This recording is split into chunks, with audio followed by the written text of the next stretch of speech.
Hey there friends, what's going on? David Potts with Song Notes here, and today we're looking at Sultans of Swing, the amazing song from Dire Straits. Now in this lesson, I'm going to be basing everything off of a Capo 5th fret arrangement, right? What that lets us do is take the key of D minor chords that the song normally uses, and we can simplify them. We can use an A minor, a G, an F, an E, an E7, and a C major chords in place of a lot of those bar chords that you would normally require, okay? So come along with me if this sounds fun to you. I'm going to start things off showing you a simple strum version, right? I'll keep it real simple. Then I'll show you how you can add the song's melody to the strummed chords you're playing. It's a great way to kind of evoke just the recognizable parts of the song. You can turn some heads with that. You can play it with a pick still if you want. And then from there, I'll keep going and show you two different fingerstyle versions, right? One's a bit more straightforward. The other one is my secret stash version, which has all the nuance and tricks and sprinkles I've added and kind of figured out over the years. So all this will sort of build on itself, starting with the most simple stuff, and you get the idea if you've watched my lessons before. So let's get into it. Just head on over to my website if you want to get any of my notes, resources, and all that stuff for this song, songnotes.net. That's where you can find all my lessons. So let's zoom on in and have some fun with this one. So chord-wise and progression-wise, right, the song has about, I'd say, these four parts, as I'm going to sort of label them, right? Verse part one, verse part two, chorus, post-chorus. Let's look at this verse part one. This is going to give us most of the chords we're going to need. And you learn these chords, you can play the entire song, okay? So the first part, 4 beats per measure, right? Real quick, let's talk about how to play these chords and some quick tips there, right? A minor, 2, 3, 4 to G, to F, to E, 2, 3, 4, E7, 2, 3, 4. This is the part that you would sing with over. You get a shiver in the dark, it's a-raining in the park, in the meantime. Okay? You hear this twice at the beginning of every verse. Now,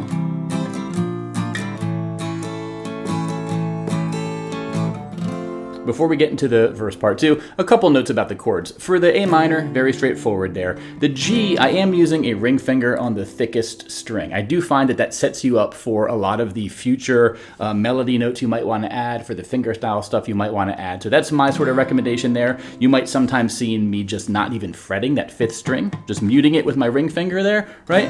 Makes it easier to switch to. So that's a tip. For the F, I'm typically just playing the middle 4 strings, third, 2nd, 1st. This does require you, though, to mute those thickest and thinnest strings just to make sure they don't ring out when you strum, right?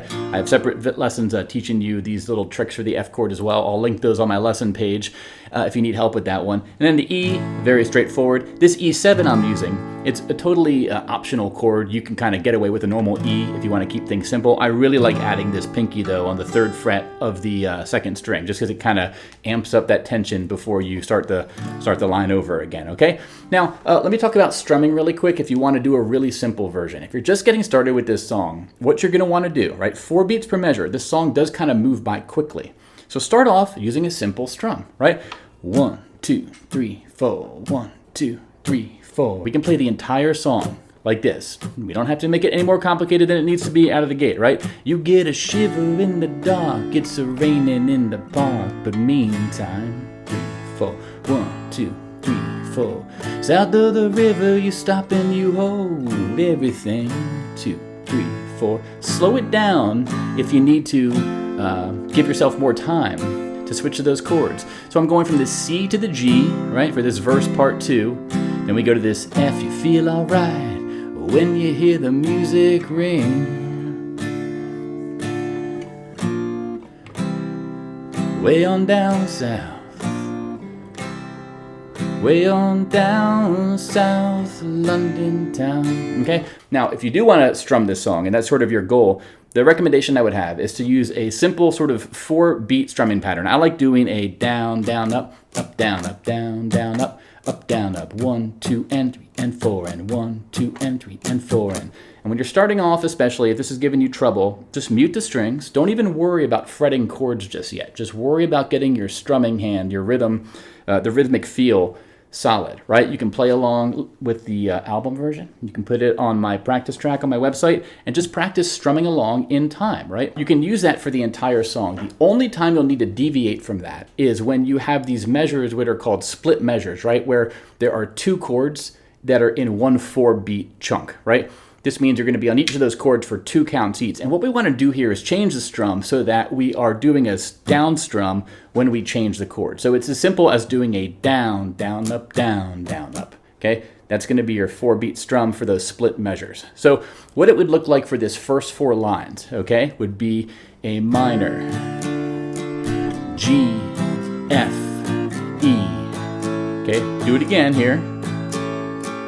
Down, down, up, down, up, down, down, up, down, down, up, down, down, up, down, up, down, down, up, down, up. Whole song like that. Double 4 time. Let me just go through this next section here. You feel alright when you hear the music ring. Here comes a split measure. Down, down, up, down, down, up, down, down, up. Way on down south. Way on down south London town. Okay? It's as simple as that, right? Now this might be, feel like I'm moving fast, but again, I have all this written up in my practice notes, and I have a separate video where I do all this zoomed in, no talking. You can follow along with singing, without. It's all in that one video as a separate video on my site. I want to move ahead because I'm going to cover a lot in this lesson. But my point in showing you this so far is you can learn the entire song. It's just A minor, G, F, E, and C with that E7 as well. Use those simple strums and you could do a campfire version of this entire song. But I want to move ahead and show you some of this melody stuff because it's really going to start to open things up and it's going to build off of the strumming stuff that we just learned, okay? Now, when we talk about melody, melody is the part that we would hum, that we would sing, that we would whistle, that you could play an electric guitar or any instrument, piano, mandolin, whatever, right? Okay, that's the melody of the post-chorus. And what I'm going to show you how to do is take those chords we just learned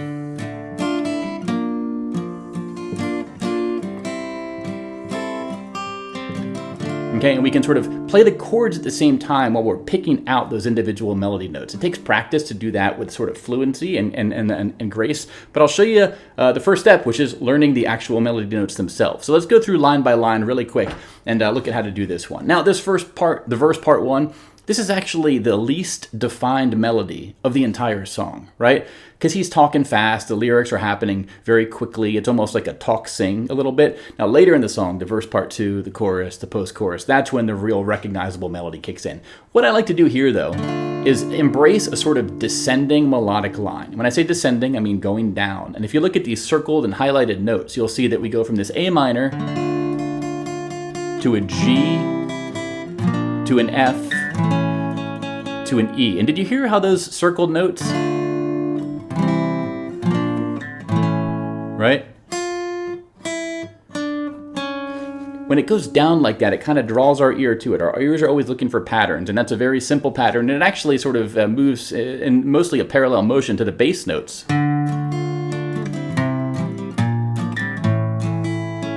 Right? So,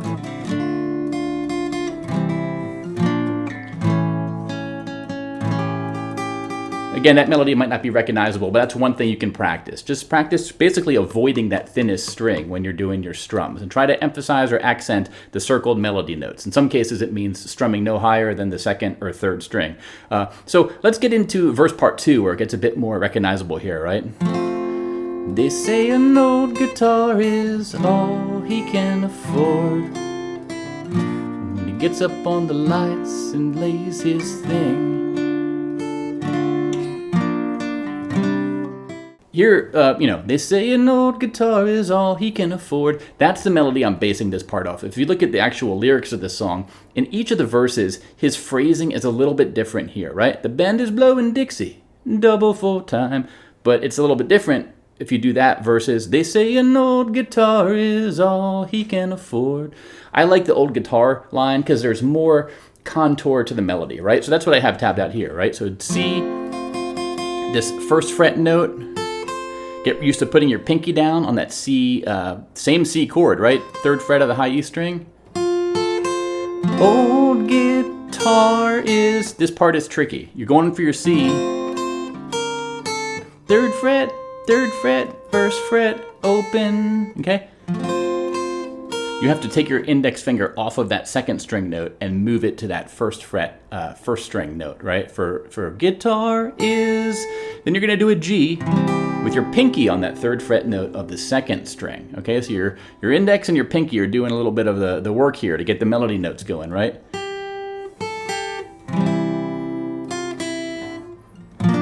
When he gets up on the lights play his thing. Okay, these couple measures, he's kind of staying on the same notes.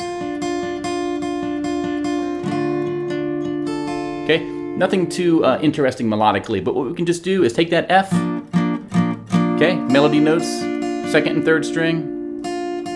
You can deviate from what I have tabbed out. I'm just doing this to give you a bit of guidance. And then first fret of that second string for the A minor. Now this part, that mimics what you hear in the album version. It's a cool little instrumental detail. I just can't help but hear that in my ear, and I want to play it on the guitar. Now this part, okay, I did a slide there. Or you can do the open second string. That's the sort of really recognizable part leading into the chorus, right? Now I play this as an F, and it's that third string, second fret. You're gonna repeat that. And that note is gonna sort of sustain into the next measure, which is a G. Now, you have a couple options here if you want to sort of play this note.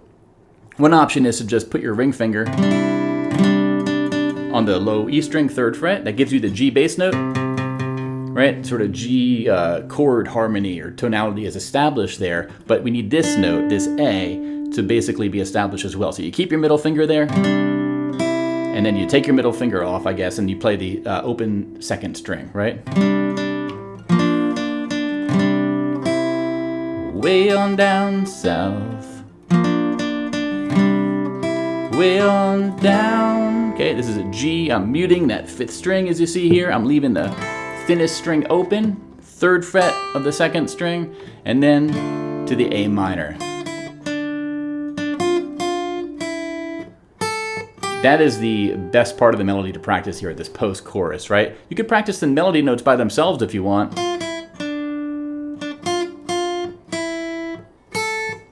And then get used to the chords, which hopefully you should know from the previous step, right? Now the first strum of that A minor measure, you kind of don't want to do anything too high because there's no melody played on the one count, right? So I just do a sort of the thickest couple string strum.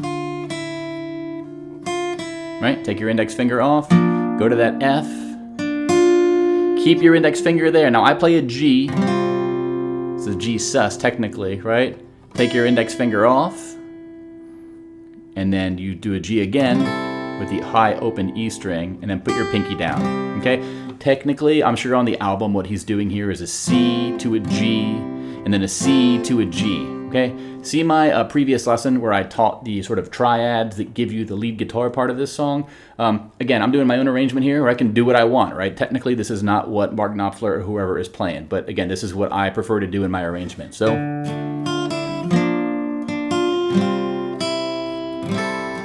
and you repeat that.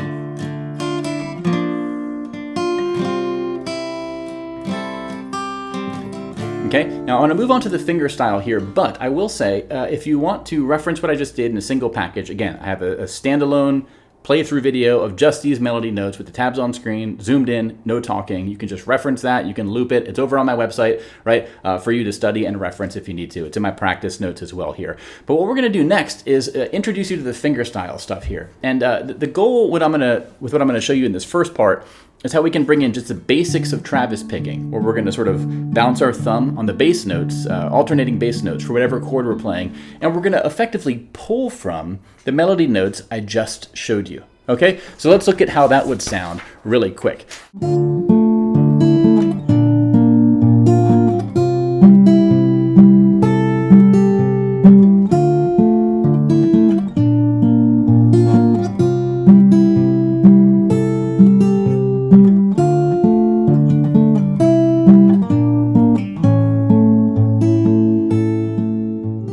The way you're going to see this tabbed out is the bass notes are highlighted yellow. I like to do this in my write-ups because for me, if you just show all the tabs and the numbers and stuff, it's hard for you to understand, hey, what's my thumb supposed to play and what's my index finger supposed to play, okay? You're going to want to see the introduction to Travis picking videos I have on my website if this is new to you.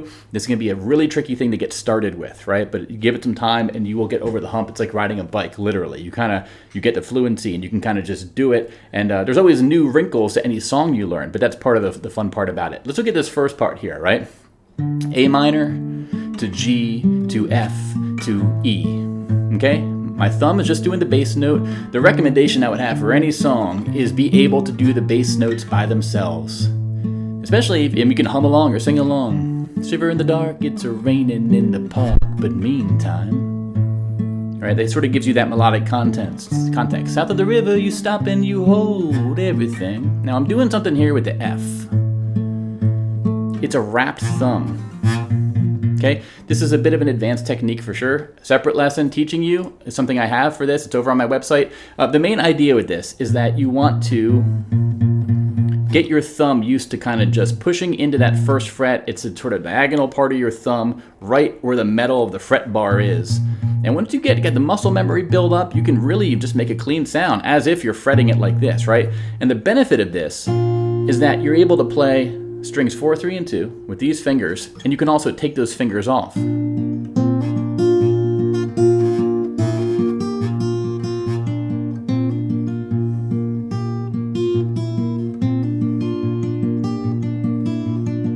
Okay, John Prine uses this a lot. That's how I basically learned to do all my Travis picking, was through learning his stuff. But that's what I'm going to do there. Later on, I'll show you how you can play the G like that as well. This kind of gets into the Hendrix chord territory, which is not necessarily my strongest suit, but I have that in my practice notes as well. So if you can't do the F, the last thing I'll say is you can just do the middle 4-string version and just use the 5th string, 3rd fret as your bass note. No thumb required. We're just using that to mute the 5th string, the 6th string, okay?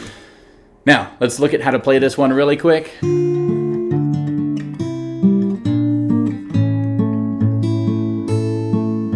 Repeat that first line.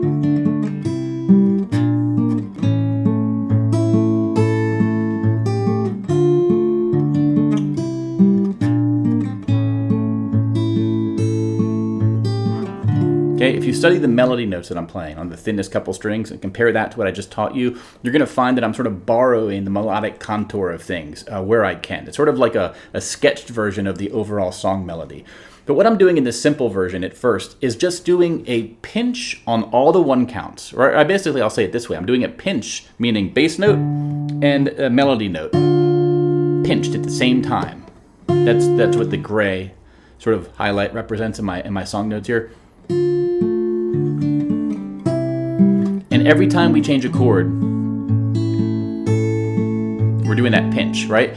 And what we're also doing is adding 1 additional melody note. It's always right after the 3 count and right before the 4 count, right? At least that's for all the measures where we're on 1 chord. For the G and the F and that split measure, I'm adding no extra notes, just the bass notes only, right? The reason I'm doing this in a consistent way is it just makes things kind of, we're able to get our footing, right? We get the pinch on the 1 count, split measure, pinch on the 1 count, melody, pinch, melody, pinch, melody, pinch, pinch, pinch, melody, pinch, melody. We're going to keep this up for the entire arrangement in this version. In my secret stash version, I'll show you how you can add a lot of different bells and whistles to things. But that's the first thing we're going to reference. So let's move to the next line now and look at the verse part 2. So this is, again, the melody that could map to a band is blowing Dixie, double 4 time. Or if you go to the next verse, right?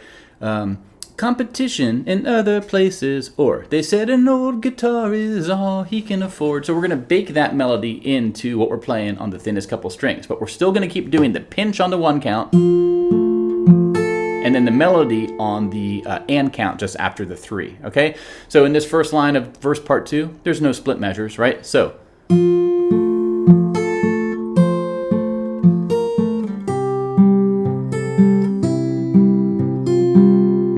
pretty straightforward.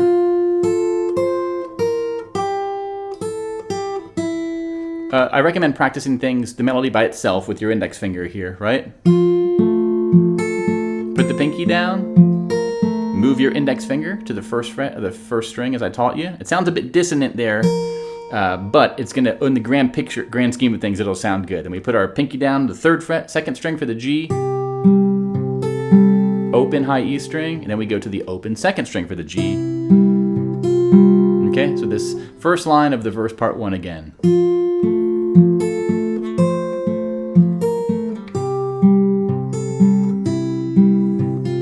Okay, let's look at the next line here. So, you feel alright when you hear the music ring. Here we're going to do the F.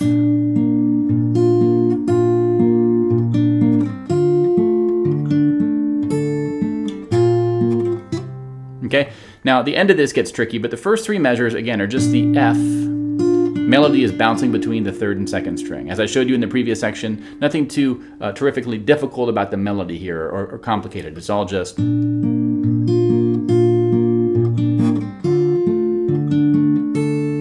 then this last measure, we're going to pinch on the 1 count and on the 3 count because it's a split measure. Let me do that again. Okay, and then we're going to go into the chorus. Okay, the chorus, pinch 3rd fret on the 5th and the 6th and 2nd string. Do that split measure trick again.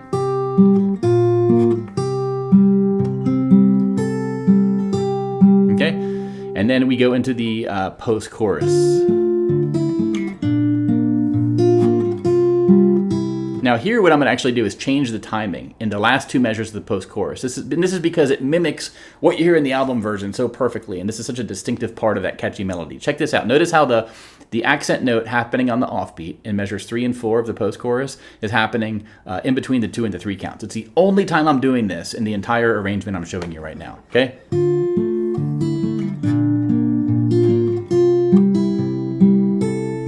Repeat it.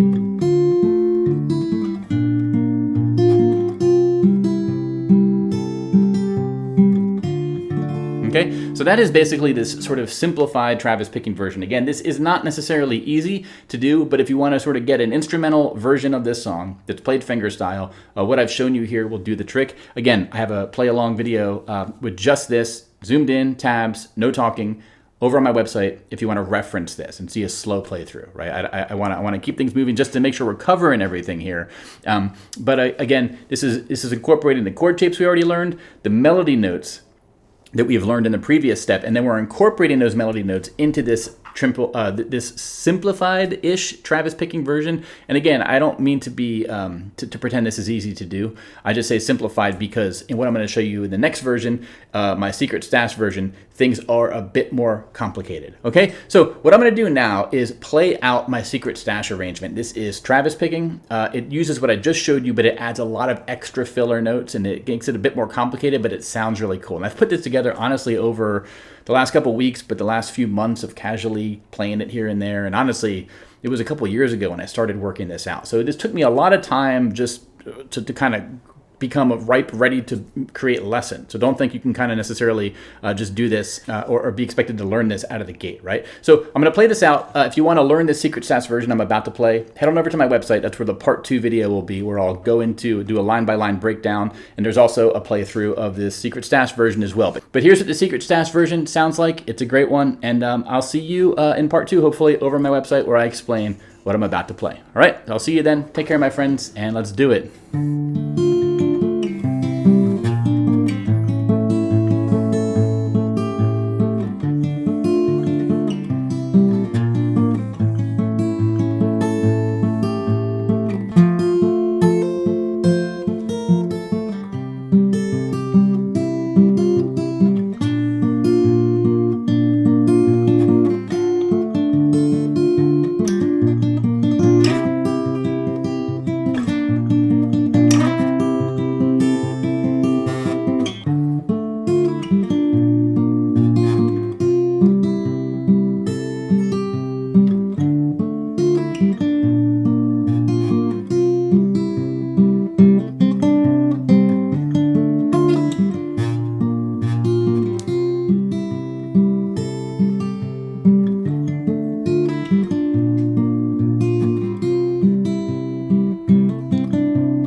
Thanks to all of you who are supporting me with membership over on my Song Notes website.